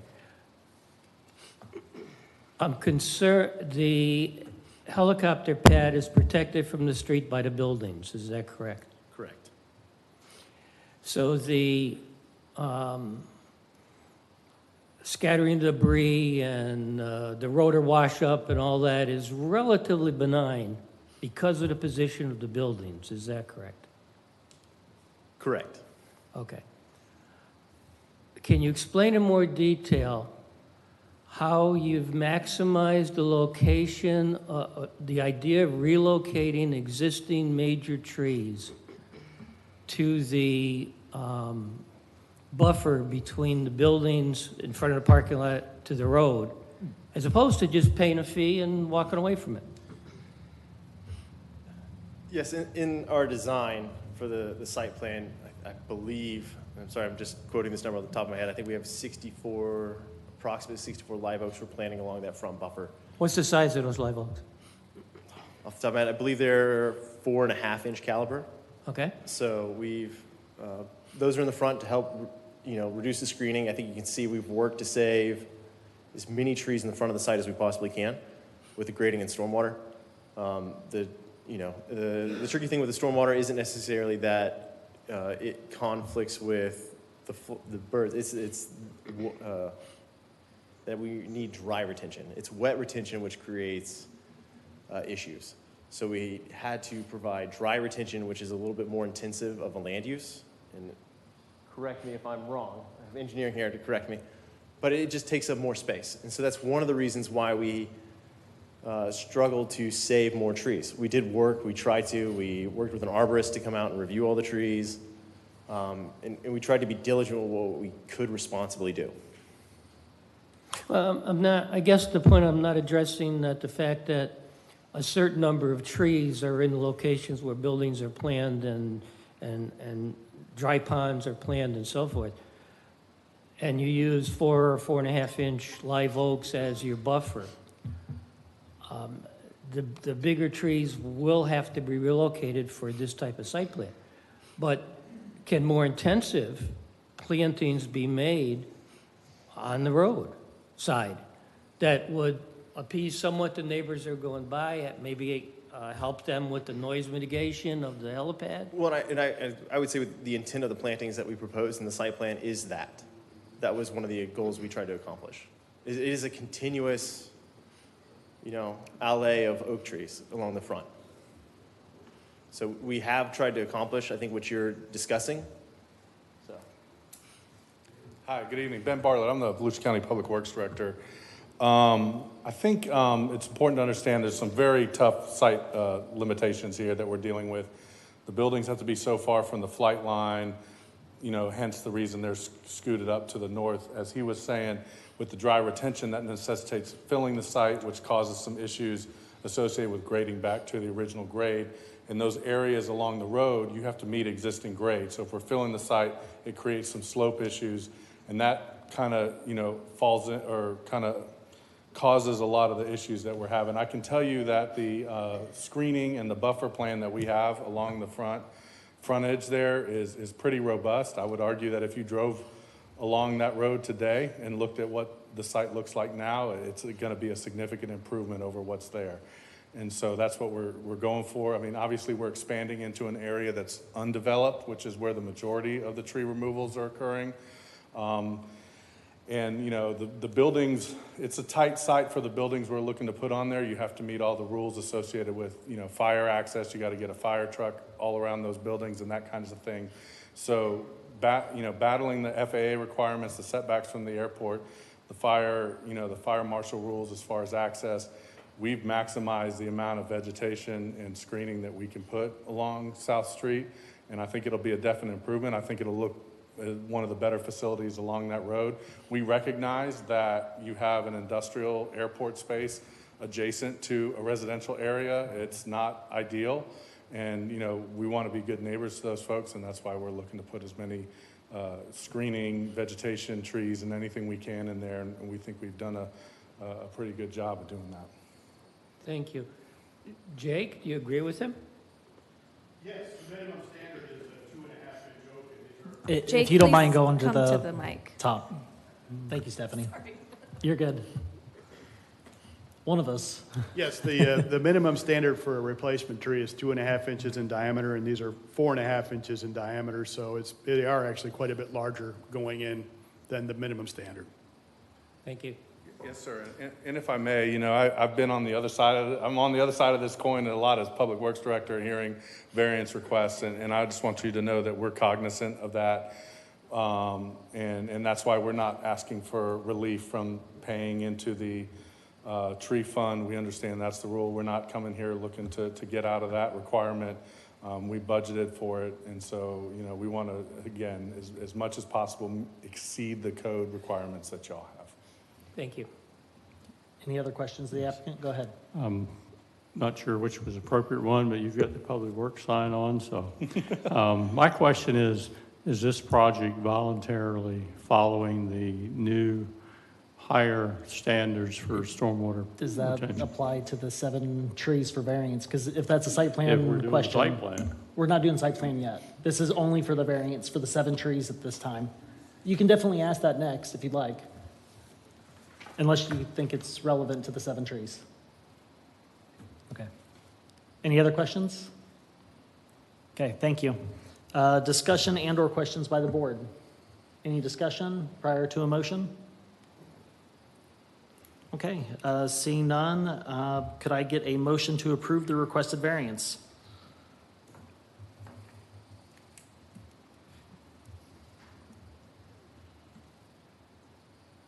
Move approval for the requested variance to allow 7 fewer specimen trees required for construction of Volusia County mosquito control at 801 South Street. Thank you. Can I get a second? Second. Thank you. Stephanie, could you please call the roll vote? Member Denny's? Yes. Member Causey? Yes. Member Hall? Yes. Member Bean? Yes. Member, Vice Chair Yates? Yes. And Chair Wheatcraft. Yes. On the motion to approve V-3-26801 South Street as submitted, the vote is 6 in favor, 0 opposed, the motion passes. Thank you. Okay, we'll go ahead and move on to SP-0025-2025 at 801 South Street. This is the review for the proposed redevelopment of the Volusia County Mosquito Control Facility located at 801 South Street. City staff provided a report earlier. Is there anything in addition you'd like to provide? Okay, thank you. Is the applicant here and ready to provide an additional presentation? Okay. Okay. With that saying, you did have a question for the applicant earlier about Absolutely. Yeah. So if you'd like to go ahead and ask him now. I'm just wondering whether or not the site water management plan for this is going to be maintained or designed at the higher standards that the city is trying to move along. Right. Danielle Vandeloo, 651 West. Do you mind speaking directly into that? Sorry, Thank you. Danielle Vandeloo. I'm with Bentley Group. I did the design for the stormwater. We didn't have to meet the new criteria, but we do meet the new criteria. The existing site doesn't have any stormwater attenuation or treatment, so providing the dry retention does provide the additional treatment and attenuation, and we do meet the new criteria that just passed beginning of this year. Thank you. I have one other comment. Dry retention has its benefits in terms of preventing birds and things like that, but it also provides a lot more storage than typically wet retention does. But I will also note that this outfalls into a county-maintained mosquito control canal. Any other questions of the applicant? Okay, thank you. We'll go ahead and open up public participation. A 3-minute limitation will be opposed unless otherwise granted by the board. Okay, seeing none, public participation is closed. Discussion and/or questions by the board? Any discussion? Mr. Chair, just a comment. I know the county's been wanting to do this for years, and it's been needed for years. And there was one point where the benefit outweighed the investment from the county versus the city, seriously. So I'm very happy that you're staying where you are and able to expand it to serve our community. This is actually really good for the city of New Smyrna Beach. The county is a great partner with this. I've toured it. I don't know if you've ever been out there. It's much needed, has been needed for years. And I'm just really, really happy to see this go forth. So with that, Mr. Chair, is it okay to make the motion? Of course. Okay, then I move to approve the site plan for Volusia County Mosquito Control located at 801 South Street. Do I have a second?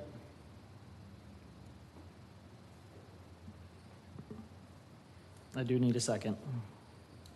Actually, site Second. plan, okay. We do have a second. Who seconded? Mr. Hall or Mr. Kazi?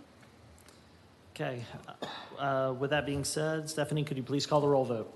Member Denny's? Yes. Member Kazi? Yes. Member Hall? Yes. Member Bean? Yes. Vice Chair Yates? Yes. Chair Wheatcraft? Yes. And a motion to approve SP-25-25, the Volusia County Mosquito Control Facility as submitted. The vote was 6 in favor, 0 opposed. 6 in favor, 0 opposed. The motion passes. Thank you. Okay, we will now go to 5A, which is the presentation on proposed comprehensive plan amendments. Consultants from Kimley Horn will present and discuss the upcoming amendments to the comprehensive plan. This collaborative approach aims to provide clarity of the plan changes and gather input to shape the future direction of the city. Just for your reference, this is not a vote. This is just simply to have a discussion on what they have been working on with city staff. So at this time, if you'd like to come forward. And your presentation is loaded on that computer. But I will just open while they're bringing that up. Kimley Horn has been a great partner bringing this comprehensive plan amendment together for us. We have been working with them on our future land use element, housing, sanitary sewer, potable water, solid waste, and drainage, conservation, and economic development. So what they're going to present to you today is the research that they've come across. They're bringing us into compliance with state statutes. And then any other updates that they found to eliminate verbiage that has either already been accomplished or is no longer relevant. So they will present on that, and if you guys have any questions, this is, a discussion. It's more of a workshop. It is not just a one-sided presentation, so please feel free to ask questions and interact. All right. Thank you. We just finished the presentation, so let's get back to the beginning here. That was quick. I was, yeah. Okay, there we go. A little different software than we're used to, but thank you so much for having us here tonight. My name is Eliza Giuliano. I'm a community planner with Kimley Horn, and I'm joined by... I'm Emily Thomas, and I'm a planner with Kimley Horn as well. So thank you for the introduction from the planning staff. We are here to talk about an update of the comprehensive plan, or actually specifically 5 elements of the comprehensive plan with which we've been collaborating on staff. As you mentioned, this is an informational meeting where this is sort of a midpoint check-in for this project. So we're still taking comments from the public, as well as we will be returning to you with a request for a vote at the next time we see you. So that will be the transmittal hearing.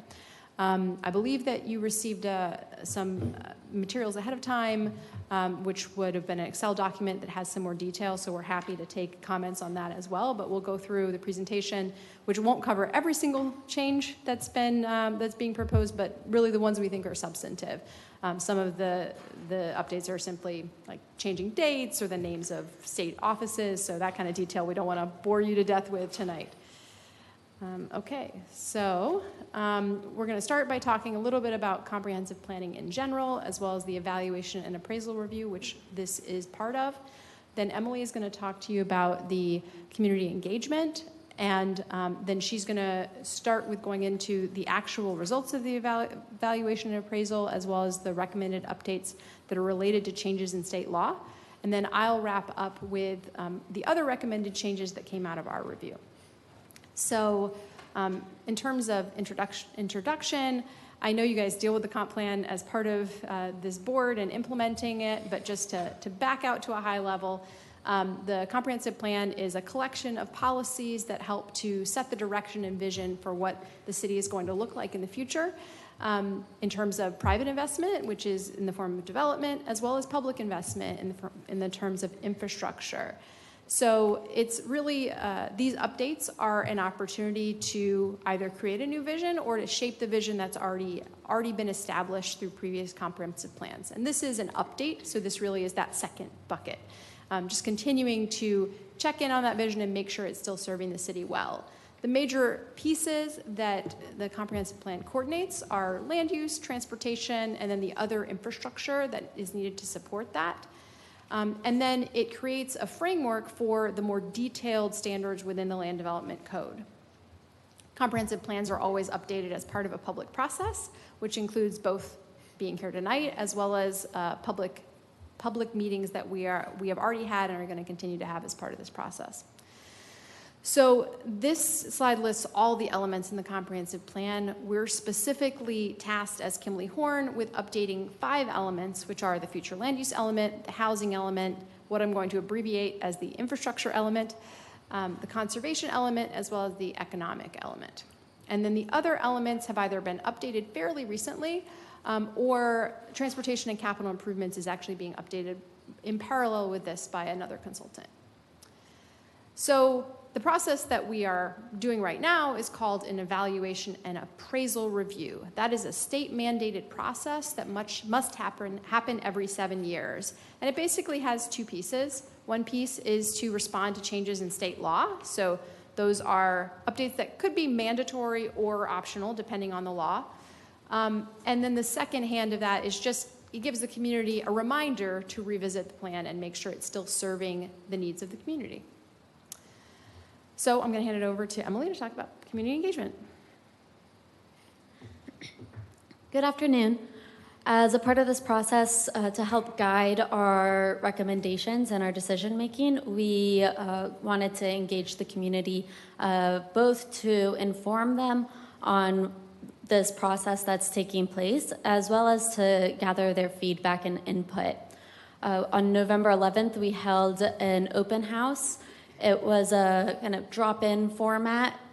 We set up in here an hour before a city council meeting, and we had several informational boards about what a comprehensive plan is, some of the results of our data and analysis, as well as the different elements that are being updated.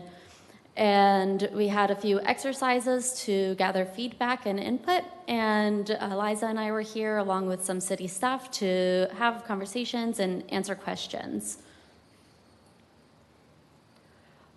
Some of the major themes of what we heard during that meeting, both in conversation and in the exercises, were concerns about flooding and stormwater management, a desire to maintain the conservation and agricultural land uses throughout the city, and the importance of maintaining the environmental health, both with new development and existing development. So all of this went into informing our recommendations, which we'll go over later in the presentation. And there will be one more open house with details to come regarding that.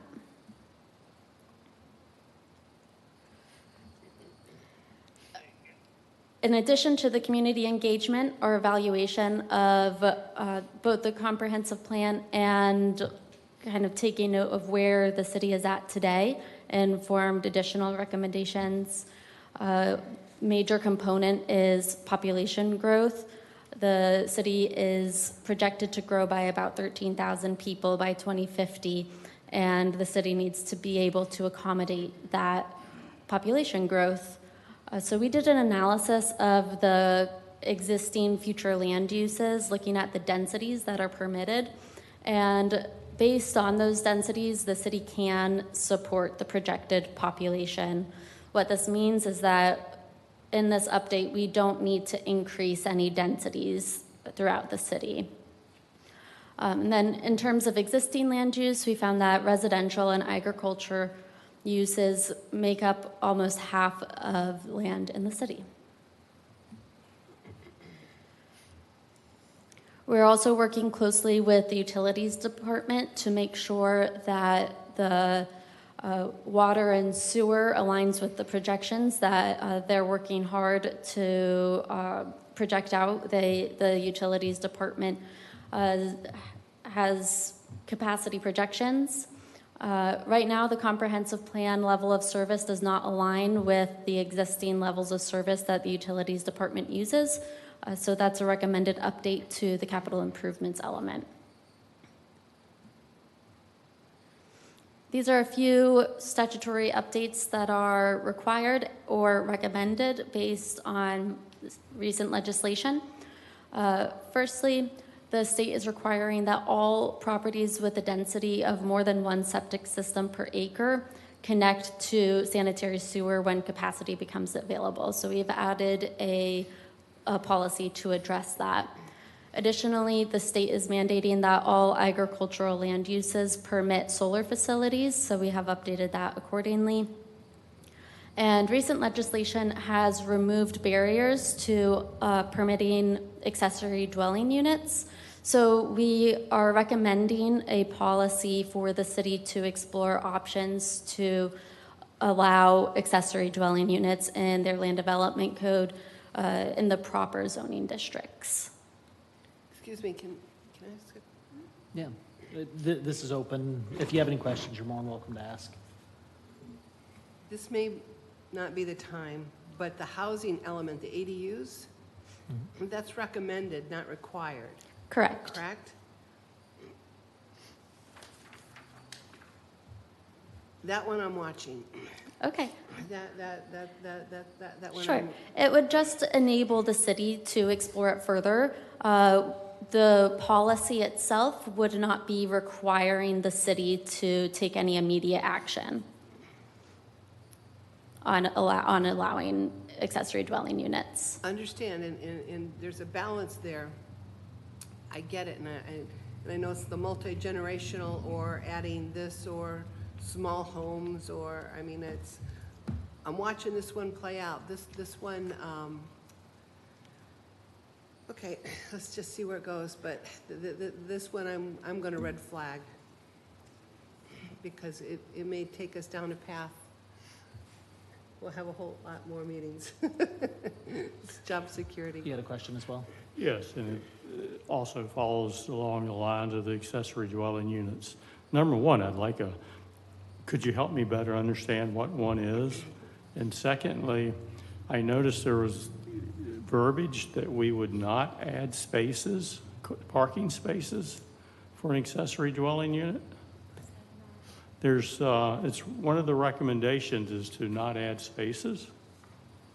And if I have misspoken, please let me know. I'm looking to find it on my notes here.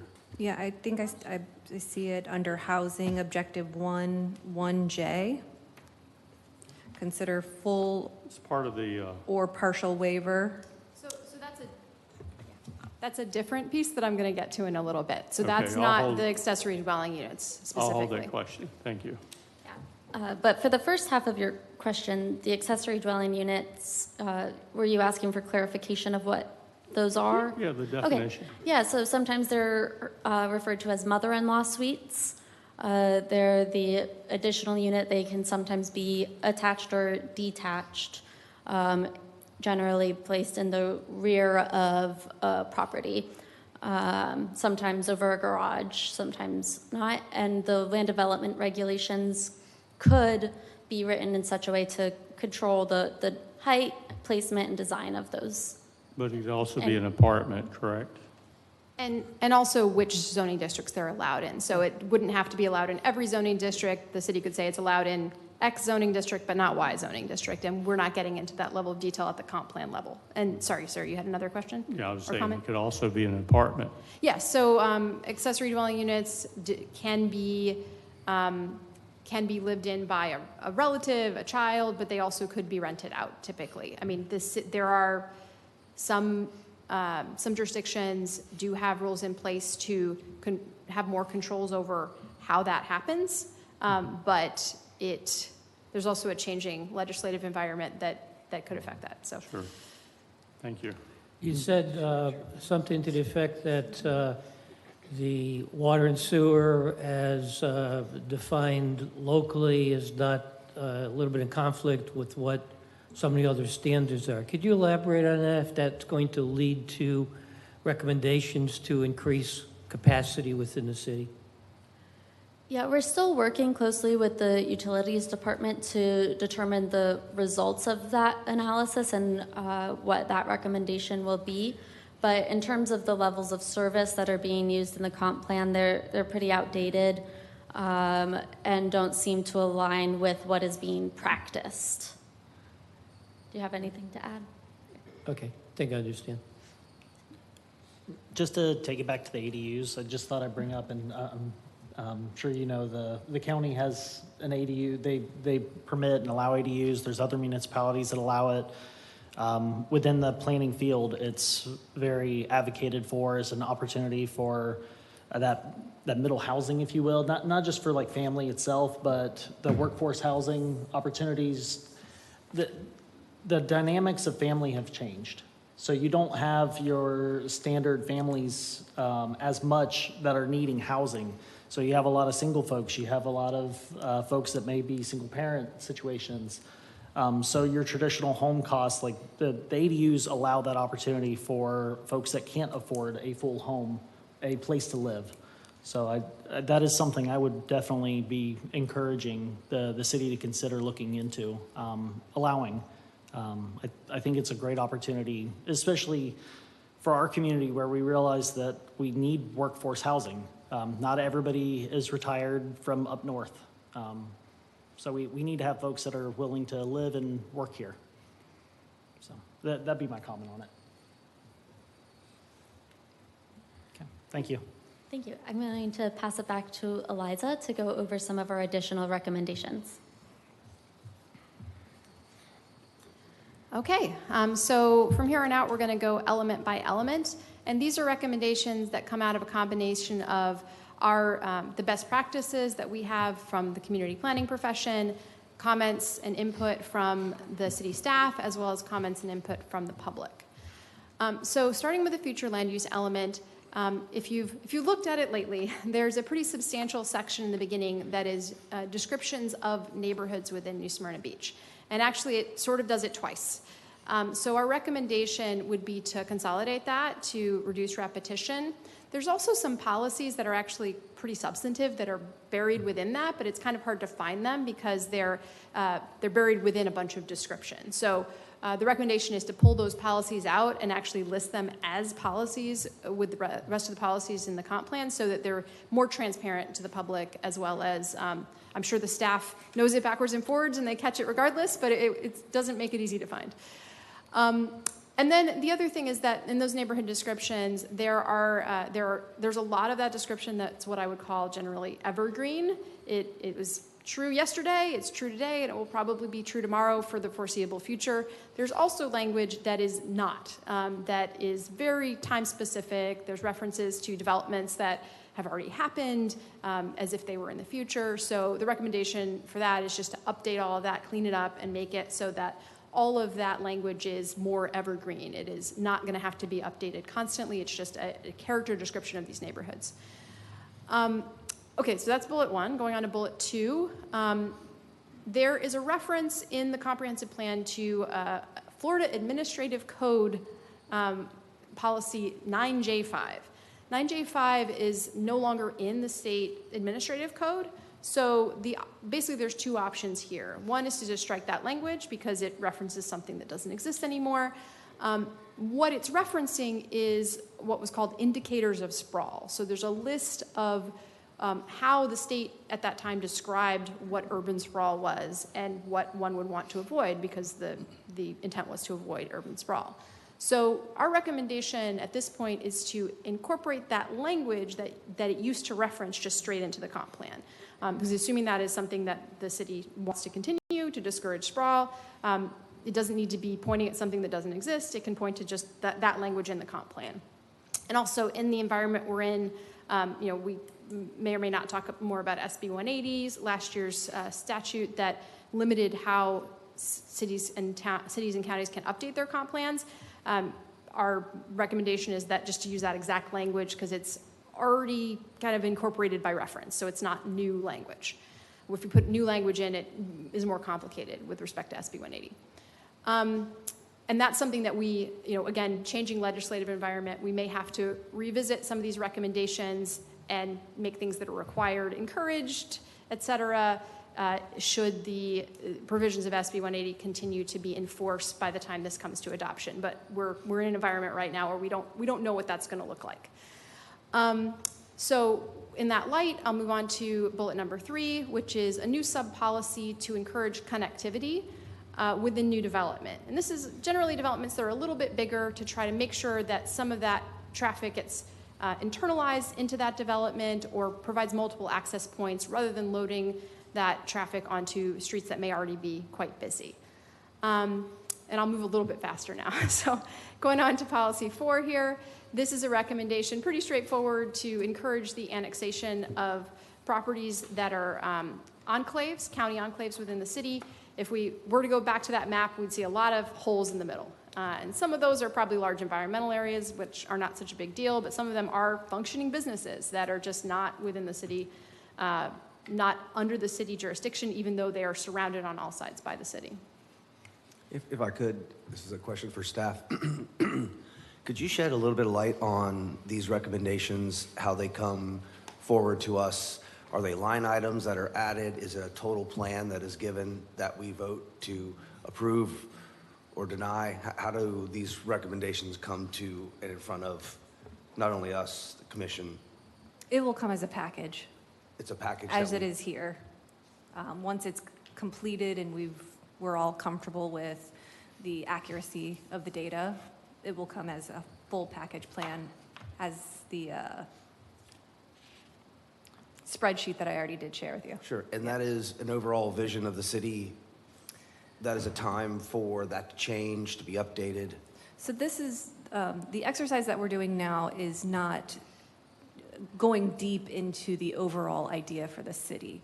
We're really just bringing in those adjustments that are needed every 7 years to make sure that Anything that needs to be taken out or has been completed is out. New codes or new laws are being applied. If the commission would like to explore diving deeper into the comprehensive plan, we would take that direction, and that would be a much longer, much more in-depth process. We're having 2 community meetings here just on these 5 elements. That would be, more than a year's process. Sure. and This is just more of a meetings. language cleanup Yeah. versus an overall vision change. Correct. Thank you. To meet requirements by the state. Understood. So moving on to the housing element. So this is the provision that I believe was referenced earlier. There is an existing provision within the housing element that is a policy to consider full or partial waivers of permit fees and/or impact fees for affordable housing projects. So that's the existing policy. We're recommending, and again, this language is consider, so it's not immediately impacting what the city must do. We're recommending just kind of putting more tools in the toolbox that the city has for affordable housing by adding density bonuses as an option, as well as allowing parking reductions as an option. Now, that would have to be further fleshed out within the land development code to say exactly what those would look like. And we also here have added workforce housing. Based on the data and analysis that we did with respect to housing, there is a projection into the future of housing deficits, and so this is intended to address that. Ma'am. We're in New Smyrna Beach. Do you mind speaking closer to the mic for us? I'm sorry. Thank you. I'm just on tilt a little bit, and I guess as we go forward, I'll understand it better. But in the housing element in New Smyrna Beach, parking reductions, that's almost an oxymoron. We need more parking, and I know you're talking about housing, but where does the incentives that you're talking about, and the acronym escapes me, what is that state policy that passed a year, 2 years ago that gives incentives currently for developers for workforce housing? Are you referring to Live Local? What is it? The Yes. Live Local Act? Yeah. Yes. Well, how is this different from the Live Local Act? Sure. So the Live Local Act covers up to, I believe it's 120% of median income. So the city would be able to determine as part of something like this what kind of housing to support. One thing that Live Local really, what will typically happen is that developers under Live Local will hit the high end of what they're allowed to do, right? They're going to go towards 120. If that's what the cap is, they're not going to go to 80% or 60%. So the city would be able to, for instance, say that a density bonus or a parking reduction is only accessible to projects that are at 60 or 80% of median income, as opposed to accessible to those that higher end of that band. So the Live Local really is addressing kind of one band of the housing concern and not addressing the lower bands. But it's shifting the cost, those incentives that the developers are getting, right?